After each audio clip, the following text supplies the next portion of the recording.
because I started watching you when you were like not, I want to say it was like maybe 16,000 subs or less, right? Is when I Oh started boy. watching you.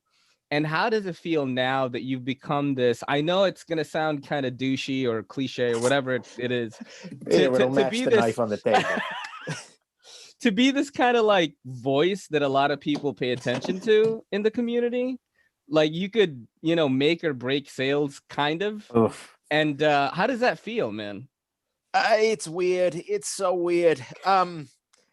Look, there is an effect, right? It's like in The Office, Idris Elba, yes, I'm aware that I have some effect on women. Yes, I'm aware I have some effect on sales. At some level it feels good, but there's also a level of just like, holy crap, my weird little hobby thing actually has an effect on the world now. And I don't know how I feel about that, right? It's like if people are betting on your golf game, it's like, what I'm just making videos here. But okay, sure, why not, right? There is a joy to it, and I appreciate the people who trust me enough to take my recommendations with anything more than the tiny ass grain of salt they deserve. Problem is, everybody's making good knives for $40 now. Like Civivi, Yes. or Sencut or whatever, that's not enough. You need to design it right. You need to do something, like the Centros. This is a CJRB Yeah. Artisan Affair. This is a good design. It looks nice. It works well. Like, then it is good. But you can't just drop a knife at $40 and assume, oh, okay, they'll buy it. If there's absolutely nothing, or even, what is it, the Artis? Have you had one of these guys? That's the Civivi, the Otis. Is it the Otis? I Ortis, forgot. Artis, Or Ortis Ormus. with an R, I think. Ortis. Yeah, one of them. This or that. Or this. Yeah, exactly. Yeah, Ortis. Do you like that one or this?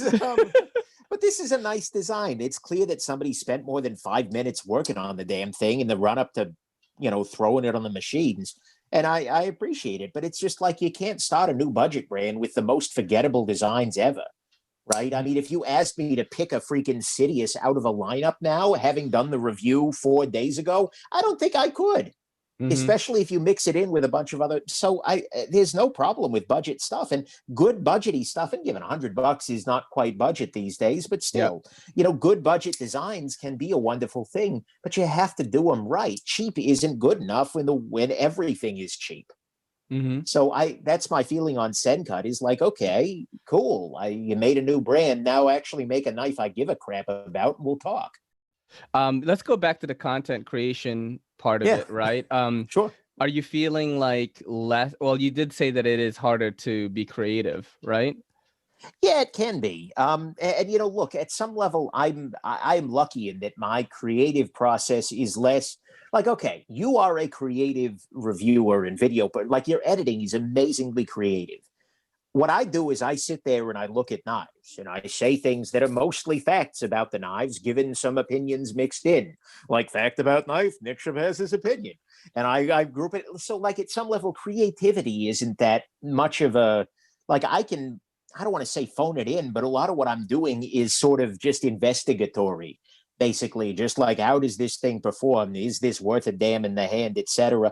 But what I do find is that it's harder for me to really get up the enthusiasm, for me to do something a little bit above and beyond.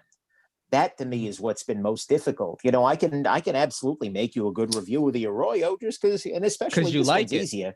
Yeah, it's a good knife. Yeah, something I'm going to actually recommend to somebody. But that was one of the changes I've kind of made, is just like I've made a habit now of saying to more makers, like, and even just to myself, like, I'm going to buy something, and like, if I don't give a crap about it, if I'm like opening up the box and I'm like, why did I just open this box? I'm going to put it right back in the box and send it home or sell it to a patron or something like that, because it's not worth the 3 hours of my life to write the review, let alone the day of my life carrying the damn thing. So I've tried to kind of be a little more choosy and really focus on pieces that I think merit the consideration, where the design, where something of that, and to do the gem hunting thing, to look for the stuff that's really good, that's that makes me enthusiastic, that surprises me in some way, and that I think could be interesting to folks who aren't me too. No edits at all, huh? This is just like, it's got to be good that one shot. You know, I used to do it. I used to edit the heck out of things. Not in, no, okay, I'm sorry, I'm talking to you. I used to do a little editing. Like what I used to do is like I would film the introduction, then I would pause and I would film the good, pause, film the bad, pause, film the ugly, etc., and then recombine them at the end. But then I realized at a certain point it was just like, holy crap, I can keep going. And like that, I so seldom screwed things up beyond repair that it was more efficient to just power through. Wow. And it helps that I do a lot of, I do a lot of public speaking. I do a lot of talking and all that kind of stuff.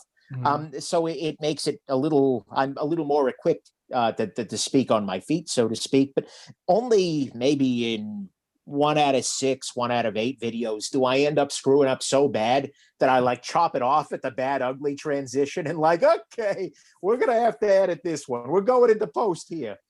And I'm also willing to acknowledge that, look, viewers have expected a certain amount of, shall we say, scuff in my videos, such that if I accidentally say artisan when I mean alliance or vice versa. I do that all the time too. I know. And especially when So you film bad. one after the other, it's just like, oh God, I have no chance of this. Yeah. What I feel really bad about is when someone sends me something and I like completely screw up the name. I feel so bad about it. But it's just like I tell people, I make it clear that my memory is total dog shit. Like I look like a little kid, but I'm 40 years old and this brain has been through a lot. You know what I mean? I was DJing for 10 years of my life. There's not much left. Not much left. Yeah, the bass is kind of you got some DBI from the bass coming in. Yeah, there. it's just all gray matter in there. It's like the brain's not even pink anymore. But I tell people I'm sorry and stuff. What's your favorite breakfast? That is from the homie Zach stuff.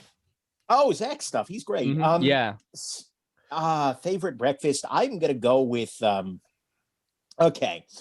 Like absolute favorite breakfast would be like French toast or something like that, right? I mean, you can get all like serious with breakfast, like, oh yes. But my favorite breakfast that I will actually make for myself, which is a very different category, because my definition of good food is like, is it in me and done? Yes, good, okay. Like I'm not a high effort eater. But Costco, are you familiar with Costco? Of course. Okay, I would hope so. I didn't know if that was a New York thing, right? Okay. And look, we also have BJ's. Oh, yeah, okay. Same I thing. think it's the more trash version of Costco. I ain't judging anybody on the basis of their garbagity for the garbaggio beans. That's what you get there. Exactly. But like Costco has these things where it's like a milk carton with dried hash browns in them, like with shredded potatoes, and you just add boiling water, and 12 minutes later you pour it into a pot with some oil on it, and you have this just wealth of hash browns in front of you. And like this is the kind of thing that is my speed, because it's like put water in thing, wait 12 minutes to go do like 15 emails, come back, put stuff in pan, wait 12 minutes, do 15 emails, stuff face of carbs. Like that is just my speed. Like throw some fake meat sausage in there, call it a freaking day. I am golden. So that is to me a luxury breakfast. Wow, but that's because my standards are, oh yeah, they're not instant. They're 24-minute hash browns. Thank you very much. Oh, okay. All right. Don't get too judgy over there. For a second, I was like, instant hash browns, trash. Yo, don't forget to hit that subscribe button, and don't forget to hit that bell icon so we can squad up in the comments.